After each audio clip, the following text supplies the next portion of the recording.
Welcome back to another episode of College Football Unabridged. Today we're going to talk about Old Dominion. And I'm sure you all are thankful we're not talking about the, if you want to call them country group, Old Dominion. We're not even talking about the trucking company Old Dominion. We're talking about the Old Dominion Monarchs. Coming off a fantastic year last year, went 10-3 in the fifth year under head coach Ricky Rain. However, it's probably going to be a little bit of a decrease from last year. I mean, obviously, you go 10-3. They beat a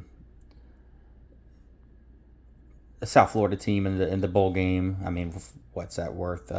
With all the transition, South Florida was in Auburn at that point, so wasn't much of a South Florida team. They are only returning running back Devin Roche. Solid running back, kind of a smaller guy, 5'7", about $175, kind of a smaller guy, but he put up several 100-yard rushing games last year, and they're also bringing over Marky James, and then they brought in some transfer guys, but this should go through the running game. Outside of him, everyone else is fresh. Just is non-starters from last year. They're probably going to be going with Quinn Henicle. He ended up playing the bowl game. And they also bring in Washington State transfer Jackson Potter. So it'd be kind of a competition between Henicle and Potter. I guess a little bit of edge goes to Henicle just because he has been in the system, not learning a new system. Not a whole lot on there. They are bringing in a receiver J.J. Harrell over from Mississippi State. There's kind of a lot of unknown. They're kind of relying on. They're going to have an all brand new offensive line. There's a lot that's going to be probably kind of more of a rebuild this year. It's going to be kind of definitely a step back. Defensively, they have quite a bit coming back actually on defense. They are returning guys like Chris Forbes, DeAndre Lynch, and that's along the defensive line. They're bringing in App State transfer Bucci Farmer. So they run a 3-3-5 setup. So they're bringing in Farmer to kind of add some more help there. Hopefully he can be a contributor.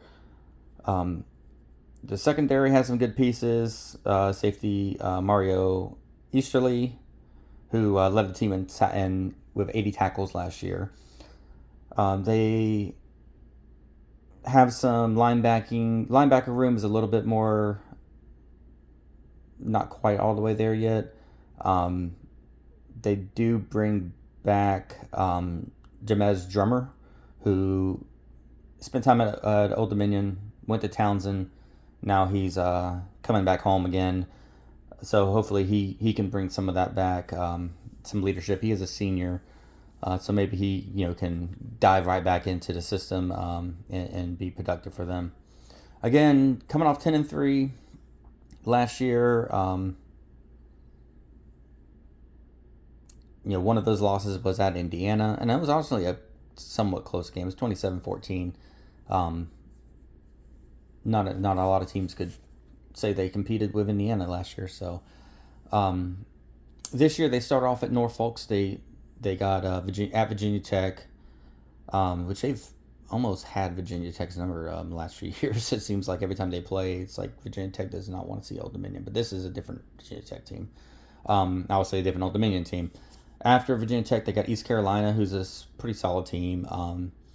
Got James Madison and Billy Napier. Got Georgia State, App State, Georgia Southern, La Tech, Marshall, Coastal Carolina, at Connecticut, Southern Miss. Back half of the schedule looks pretty manageable. That Virginia Tech, East Carolina, James Madison, App State, that first month and a half is a little tough. Maybe by the second half of the season, things get clicking with the new guys, and they can make kind of some rattle off some wins towards the end. 10-3 last year.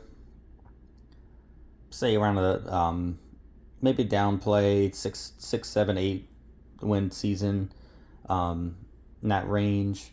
I don't think they're going to completely drop off to a 2 win season or something, but I think going to scale back from the 10 win season they had last year.